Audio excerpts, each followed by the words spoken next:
네, 크롱님들 반갑습니다. 박종환 작가입니다. 2025년 첫 시황 전해드립니다. 크롱님들 새해 복 많이 받으세요.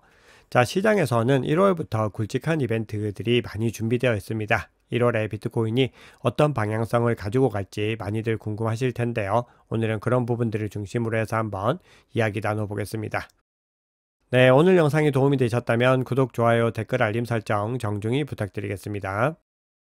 네, 1월 달에 중요하게 봐야 되는 포인트들을 몇 가지 짚어봤습니다. 네, 먼저 첫 번째로 봐야 되는 부분은 부채 한도 도달에 관련된 부분인데요.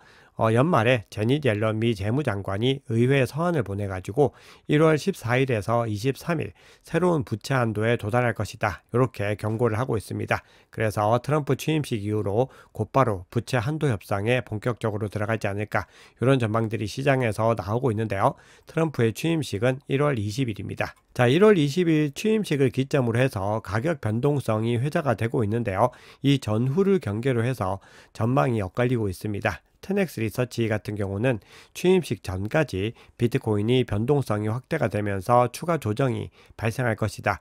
이렇게 밝히고 있는데 반해서 K33 리서치에서는 취임식 근방에 14만 달러를 넘길 수 있다. 이런 분석을 내고 있습니다. 자, 그런데 그동안의 사이클의 흐름들, 즉 대세 상승장이 있었던 해 1월의 흐름들 한번 살펴보면은 1월 초순에 조정을 받고 취임식 이후에 상승의 움직임을 이어갔습니다. 자, 일반적인 패턴인데 다른 사이클들과 달리 이번에는 12월에 조정을 겪었기 때문에 이 흐름들이 어떻게 될지에 대한 부분들은 조금 더 시장의 상황들을 지켜봐야 됩니다. 네, 그리고 취임식에서 또 중요하게 봐야 되는 포인트는 이 취임식에서 행정명령의 어떤 메시지들, 즉 암호화폐에 대해서 어떤 메시지들이 담길지를 중요하게 보셔야 됩니다. 네, 그리고 시장에서는 또 하나 중요하게 보고 있는 이벤트가 있는데요. 바로 24일에 일본 금리 발표가 있는데 이번에는 금리를 인상할 가능성이 높다. 이런 전망들이 나오고 있습니다.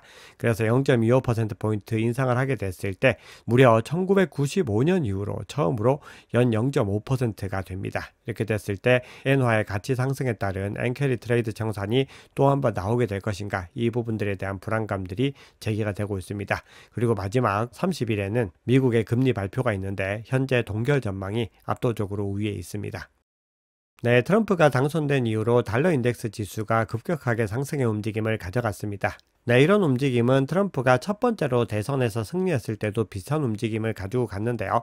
그 당시에 12월 달까지 급격한 상승 움직임을 가지고 가다가 조정 구간들을 겪었습니다. 이번에도 계속해서 상승의 움직임들을 가져갔는데 이 흐름들이 이제 다시 꺾이게 될지, 이 부분들을 주목해 보셔야 됩니다. 그동안에 달러 인덱스가 상승하는 가운데서도 비트코인 가격이 거침없이 상승을 했는데 일반적으로 달러 인덱스와 비트코인은 반대 움직임을 보이기 때문에 만약에 달러 인덱스가 조정을 받게 됐을 때는 비트코인에는 더 우호적인 움직임들이 나올 수 있다라는 분석이 나옵니다. 네, 2025년이 시작된 만큼 1분기 움직임을 우리가 주목해 봐야 되는데요. 그동안에 대세 상승장이 있었던 해가 2013년, 2017년, 2021년이었는데 그때 1분기 성적표를 한번 살펴보면은 굉장히 좋았던 것을 확인할 수 있습니다. 지금 2017년만 다소 부진했는데 두 번은 그 해에 가장 좋은 스코어를 냈던 것을 확인할 수 있습니다. 그만큼 1분기가 중요하다는 의미죠. 그런데 2017년 같은 경우는 상대적으로 1분기가 부진했는데 대신에 2분기에 굉장히 좋은 성적표를 냈기 때문에 우리가 1분기를 주목을 하되 1분기가 부진하면은 2분기에 굉장히 좋은 흐름을 가져갈 수 있다는 부분들을 염두에 두셔야 됩니다. 그래서 지금 현재 시점에서는 1분기 전망이 굉장히 좀 좋을 것이라는 전망이 많이 있지만 그럼에도 부진할 경우를 대비하더라도 상반기에는 굉장히 좋은 퍼포먼스를 가져갈 것이다 라는 전망들을 해볼 수가 있습니다. 네, 비트코인 현물 ETF 흐름 한번 살펴보겠습니다. 네, 2024년 마지막 거래일에 비트코인 현물 ETF도 이더리움 현물 ETF도 모두 다 전체적인 유입량 자체는 크지 않았지만 순유입으로 전환을 하면서 마감을 했습니다. 네, 그러면 온체인 지표 분석 통해서 시장의 상황 조금 더 깊이 있게 들여다보겠습니다.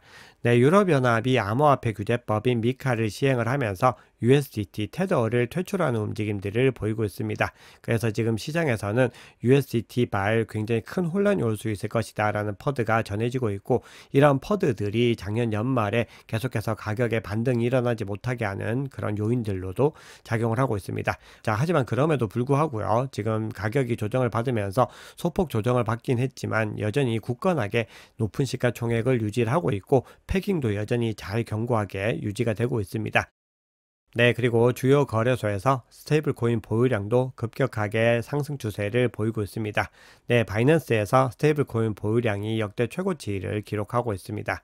보시면은 단기간에 급등하는 움직임들을 이어가고 있습니다. 최근에 역사상 최고치를 찍고 소폭 감소했지만 그럼에도 굉장히 높은 수준을 유지하고 있습니다. 이렇게 스테이블 코인 보유량이 증가한다는 것은 일반적으로 매수 압력이 커지고 있다라는 의미, 즉 온체인상의 유동성이 굉장히 많이 늘어나고 있다는 의미이기 때문에 시장에서는 호재로 볼 수가 있습니다.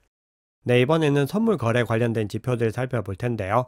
지난 12월 중순 이후로 선물 미결제 악정이 계속해서 감소세를 이어왔습니다. 자, 그래서 일간 및 주간 미결제 악정의 델타 값도 음수의 움직임들이 계속해서 보여줬는데 다시 양수로 전환을 했습니다. 주간과 일간 모두 다 양수로 전환을 하면서 2024년 마지막에 레버리지 노출이 굉장히 많이 증가했다라는 것을 확인할 수 있습니다. 즉, 이 얘기는 시장에 어떤 관심들이 돌아오고 있다라는 의미입니다. 네, 그리고 12월 말을 기점으로 해서 비트코인 2개월 선물 프리미엄도 상승 추세를 이어가고 있습니다. 그동안에 가격이 조정을 받는 구간에서 이 프리미엄 지표도 계속해서 하락 추세를 보였는데 다시 반등을 하면서 15%를 기록을 하고 있습니다. 12월 20일 이후로는 가장 높은 수치이고, 최근 비트코인 가격 약세에도 시장의 어떤 강세 전망이 여전히 유지되고 있다는 것을 확인할 수가 있죠. 네, 그럼에도 한동안 부진했던 거래량은 완전히 회복되지 못하고 있습니다. 제가 고래들의 움직임과 더불어서 매일 시황에서 CVD 지표를 전해드리고 있습니다. 이 CVD는 누적 볼륨 델타라고 해서 매매 발생 시의 주문들의 어떤 누적 합계를 의미를 합니다. 그래서 고래들의 움직임과 전체적인 합계를 한번 살펴봤을 때는 여전히 음의 영역에 머물고 있는 것을 확인할 수 있습니다. 그만큼 아직까지 완전히 약세장을 벗어나지는 못했다라는 의미로 볼 수가 있습니다. 네, 거기다가 CDD 지표가 계속해서 상승의 움직임을 이어가고 있습니다. 이 CDD 지표는 휴면 일수에다가 이체 금액을 계산해서 장기 보유자들의 행동 변화를 측정하는 건데, 이 CDD 지표가 6년 만에 최고치인 24.8밀리언 달러를 기록하고 있습니다. 즉, 장기 보유 비트코인이 대량으로 이동되고 있다는 의미로 볼 수가 있습니다. 여기에는 장기 보유자들의 어떤 매도세가 또 중요한 이유로서 작용을 할 수가 있습니다. 네, 현재 시점에서 개인적으로 가장 중요하게 보고 있는 지표는 코인베이스 프리미엄 지표입니다. 코인베이스 프리미엄 지표가 지금 음의 영역으로 전환한 이후에 계속해서 그 폭이 깊어지고 있는 것을 확인할 수가 있습니다. 그래서 지금 현재 시점에서는 무려 12개월 만에 최저치를 기록을 하고 있습니다. 그만큼 미국발 기관 수요가 굉장히 많이 침체되어 있다는 것을 확인할 수가 있습니다. 그래서 현재 시점에서 단기적으로 비트코인 가격이 반등하더라도 조금 더 신중하게 시장을 바라봐야 되는 것이, 미국발 수요가 아직까지 돌아오지 않았기 때문에 언제든지 다시 매도세가 나올 수 있기 때문입니다. 그래서 시장이 본격적으로 상승의 움직임들을 가져간다라고 했을 때는 이 움직임들이 양수로 전환을 하면서 더 급격한 랠리들을 이어가야 됩니다. 네, 비트코인 가격이 지지부진한 움직임을 가지고 가는 가운데 이더리움과 비트코인의 비율을 살펴보면은 상승의 움직임들을 이어오고 있습니다. 즉, 비트코인 대비로 상대적으로 이더리움은 좋은 움직임을 보여줬다라는 의미입니다. 그래서 이런 움직임들이 지속이 되고 또 비트코인 도미넌스가 꾸준히 하락하는 움직임들을 가져가게 됐을 때는 알트코인 랠리가 시작될 수 있는, 즉 알트코인 대세 상승장이 시작되는 시그널이다, 이렇게 볼 수가 있습니다. 자, 그럼에도 지금 계속해서 이더리움에 대해서는 부정적인 목소리들도 함께 존재하고 있습니다. 상승 모멘텀을 위해서는 조금 더 매력적인 내러티브가 필요하다라는 목소리와 더불어서 올해도 비트코인 대비로 이더리움의 투자 매력이 저조할 것이다 라는 기관의 전망들도 나오고 있습니다. 네, 그래서 이더리움도 더 본격적인 랠리를 이어가기 위해서는 현재 시점보다는 더 중요한 구간들을 탈환하면서 뭔가 반등의 조짐들을 보여줘야 됩니다. 네, 현재 비트코인이 반등의 조짐을 보이고 있지만 그럼에도 아직 추세 전환을 이뤄내지는 못했습니다. 전체적으로 이 비트코인이 특정 가격 범위 내에서 어느 구간에서 거래량이 밀집되어 있는지를 확인해 보면 중요한 지지와 저항 구간들을 확인할 수 있는데요. 현재 시점에서는 88K와 103K 사이에서 많은 물량들이 밀집이 되어 있는 것들을 확인할 수 있습니다. 그 중에서도 가장 많은 물량들이 매집되어 있는 구간은 98K를 전후로 하고 있습니다. 즉 98에서 98.5K 사이에 가장 많이 밀집이 되어 있기 때문에 우리가 전체적으로 완전히 추세가 전환이 이루어지기 위해서는 이 구간을 돌파하고 지지를 받아야지 추세 전환을 이뤄낼 수가 있습니다. 자, 그리고 88K를 경계로 해서 88K 하단부터는 70K까지 비트코인 가격이 트럼프 당선 이후로 가파르게 상승을 했기 때문에 이 구간의 매물대가 굉장히 낮습니다. 즉 공급 집중도가 상당히 낮기 때문에 만약에 88K를 하방 이탈해서 87K 정도 영역까지 내려가게 됐을 때는 조금 더 급격한 하락 추세로의 전환이 이루어질 수도 있습니다. 네, 이외에도 중요한 지지와 저항 구간을 확인하기 위해서는 중요한 주체들의 실현 가격, 즉 평균 구매 가격을 확인할 필요가 있는데요. 그동안의 시황을 통해서 전해드렸던 중요한 어떤 구간들에서는 단기 보유자들의 실현 가격이 대략적으로 87K, 정확하게는 86.8K 부근에 형성이 되어 있고, 그리고 80K의 온체인 트레이더들의 실현 가격이 형성이 되어 있는데요. 새롭게 진입한 고래들의 또 실현 가격이 81.2K에 위치를 하고 있습니다. 그래서 만약에 추가적으로 조정을 받게 되더라도 이런 구간들을 중요하게 보시면서 포인트들을 잡아 나가셔야 됩니다. 네, 그래서 뒤에서 비트코인 차트 보시면서 전체적인 구간들 다시 한번 더 확인을 해드리도록 하겠습니다.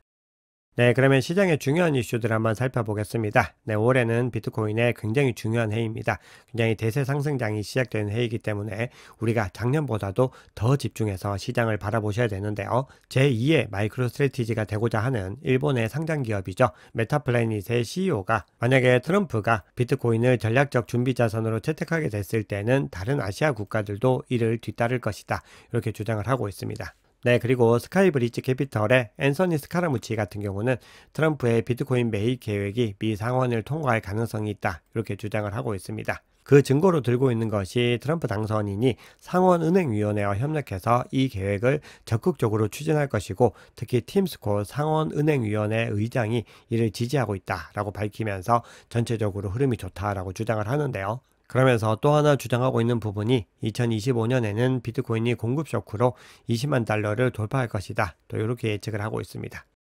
네, 스테노 리서치가 2025년은 암호화폐 시장 최고의 해가 될 것이다, 이렇게 주장을 하면서 비트코인이 15만 달러, 이더리움이 8,000달러를 넘어설 것이다, 이렇게 예측을 하고 있습니다. 그 근거로 들고 있는 것이 우호적인 규제 환경과 금리 하락과 유동성 개선이 뒷받침된 거시경제 환경, 그리고 비트코인 반감기 이후에 강력한 시장 흐름들이 이런 상승세를 견인할 것이다, 이렇게 주장을 했습니다.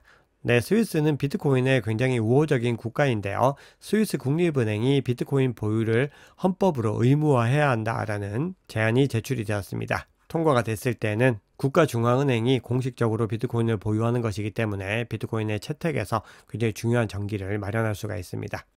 네, CBD 지표 한번 살펴보겠습니다. 네, 먼저 파이어 차트 상으로 10만 달러의 여전히 가장 강력한 매도벽이 형성이 되고 있습니다.